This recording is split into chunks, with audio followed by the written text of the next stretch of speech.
voicemails from over the weekend. Let's go.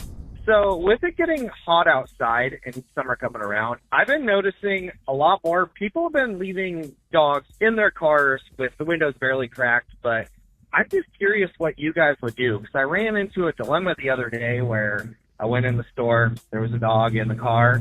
I was in there for probably 20 minutes, and I came outside, and they were still parked there, and the dog was panting like crazy. And what would you guys do? Love the show. Great question. This sucks because it's risky either way. So this is what I'm going to say to do. If you're ever thinking about breaking the window, what I would do first is document the time that you were there. You don't ever just want to walk out and see a dog and break a window immediately. You walk out, oh, dog, break. That's probably trouble for you. What I would do is if you see a dog in a car or truck and you're like, that doesn't look good, I would make a video and go like, hey, right now it's 3:22 p.m. It's 93 degrees. There's a dog. Here's the dog right now. And I'm going to sit here and see if the owner comes back. And if it doesn't, I'm going to have to make a hard decision, like get that dog out of there. Then I'd stop the video. You have time-stamped it. You've shown the dog. Then it's up to you to watch. And I wouldn't stand right beside the car. Maybe you go to your car for a little bit. Mm-hmm. It just looks creepy if you're standing beside someone else's car. And you just surveillance to see if they come back. If they don't, and it's 10, 12, 15 minutes later, you have to make a judgment call. And if you're going to break the window, you record that too. Or if you're going to try to get in the car, you record that too. You go, okay, here's the dog again. It's been 20 minutes. I fear for this dog's safety. So now I'm going to try to open the door. It's locked. Okay, I'm going to break the window. If you're going to have to do that, I would document all that because otherwise you're going to get in trouble. What's your final time length? 15 It's not minutes? a time length. It's an eyeball test. Oh, okay. Well, yeah, or you could, I mean, I'm sure there's information of like, depending on the temperature, like how long can a dog withstand that? It's an eyeball test with research. Okay. Like you said. So I'm with you. It's what's the temperature? I'm going to look up. I've watched. I've documented. I'm probably going to get in trouble. But it's worth it. Worst case scenario that I get in trouble to save this dog. It's a bad place. And I hate that people leave their animals in cars and trucks and it's hot.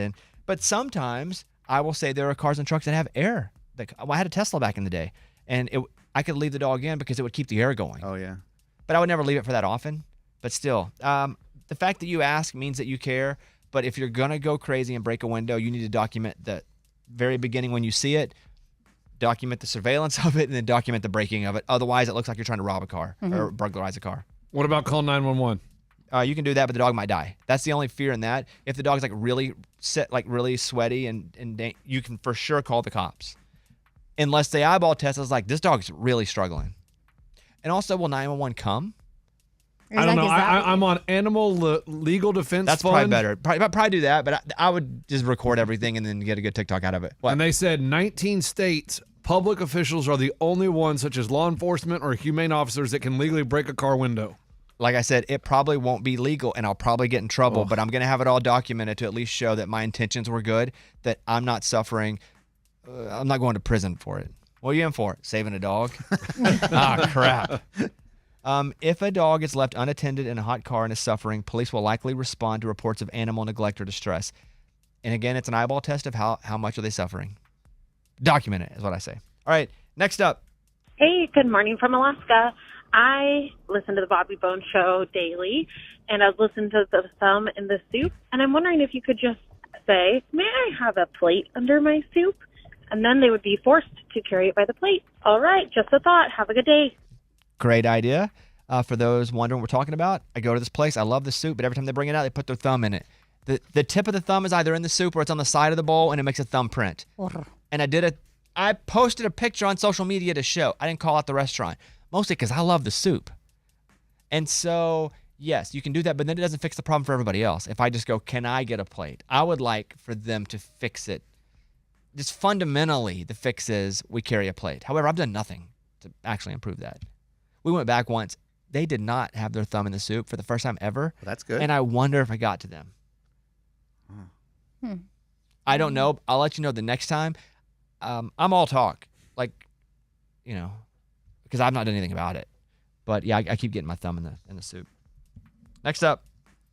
Bobby, I was wondering if your grandmother, who was such a big part of your life and always there for you, I was wondering if she was still alive, and if she's not, was she able to see the success that you became eventually? I'm really curious about that. Thank you for the question. She is not alive, and no, because she died when I was in college. And for those who don't know, my grandmother adopted me and raised me for a lot of my life when my mom disappeared. My mom, though, did get to see a bit, the very entry level of success. I won't even say success, but to me it was success because I was doing a job I loved. So she got to hear me be on the radio in Little Rock, and then in Austin just a bit, and then that's when she died. So to me, success has been being able to do a job I love and pay the bills, not worried about now it's gotten crazy. Now it's it's pretty good. But my grandma, no. My mom, a bit. Amy, all. All. Yeah, she's got to see it all. All your success. Yeah, I've watched her too. We've been here for the ride. Thank you for the voicemails. You can always leave us a voicemail, 877-77-Bobby. We will say one more time, 877-77-Bobby, because 800 you call a dirty line. We didn't know. We forgot about that. Yeah. 877-77-Bobby. That's our number. Leave us voicemails. Thanks. It's a Bobby Bones Show.